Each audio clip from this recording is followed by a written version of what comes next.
Welcome back to For the Love of Sicily and the day we found house number 3, the house in the country. If you recall from our last video, we were trying to find a house in town with a little yard, someplace that we could just open up the door and our dogs could go out and play. But without any success, we started looking elsewhere.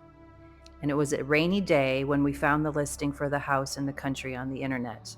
We contacted our realtor and he told us that we could go check it out when the roads dried up. But that didn't stop us. We were so eager to find it and see if it was the right place for us.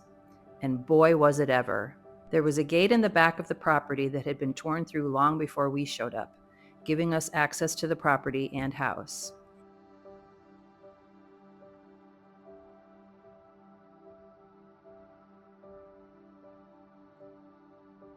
Be sure to click like and subscribe to keep up with all of our adventures in Sicily. The front door was open and someone had broken through the window in the kitchen to get inside.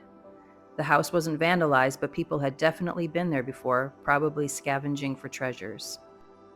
The property looked like it hadn't been occupied or loved for many, many years. Weeds were everywhere, covering the whole yard, terrace, and driveway. But what was beneath them was fantastic. We could tell that the previous owners had created a beautiful home and that the outdoor space was very important to them. There were nice flower beds edged with brick, and you could just feel that it was a very beloved home. The design was very thoughtful, taking into account the orientation of the house, looking out towards the mountains. This is something that we've noticed a lot here. Often we see houses that have great views of the mountains, valleys, or sea, but they don't take advantage of the views when they design the house.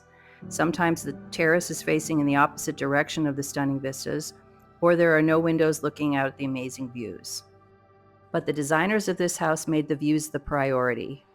They even framed them through these incredible arches.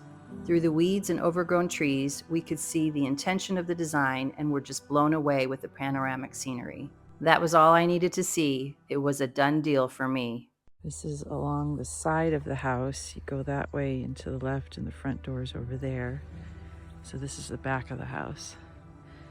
We'd need to have some landscaping done for sure. There's your view.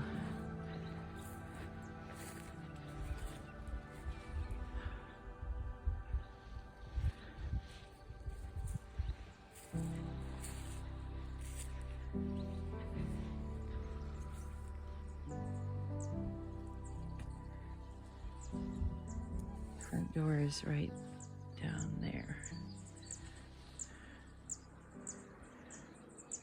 We walked through the house littered with old furniture, dust, and dead bugs.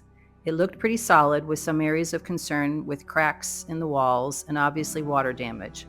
But this house had so much potential, and we knew from our experience with our first 2 home renovations that issues like that were pretty easy fixes.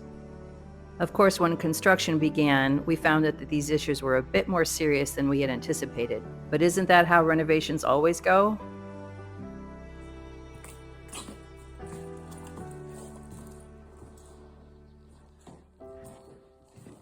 This is bedroom number 1.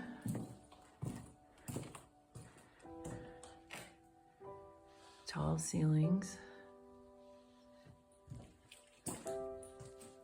View out the window.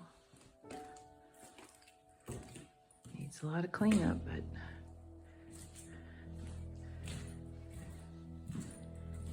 bedroom number 2.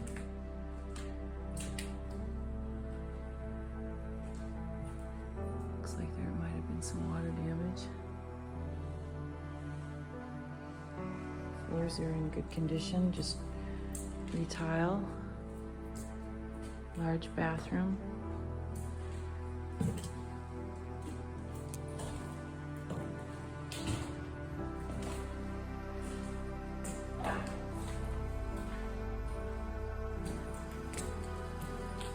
Kitchen with the door.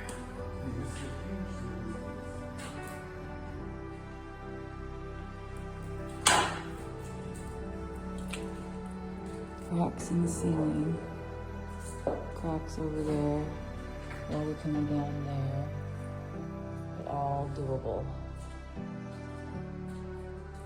We were sold on this house with the views in the property, huge groves of olive trees and fields of possibilities.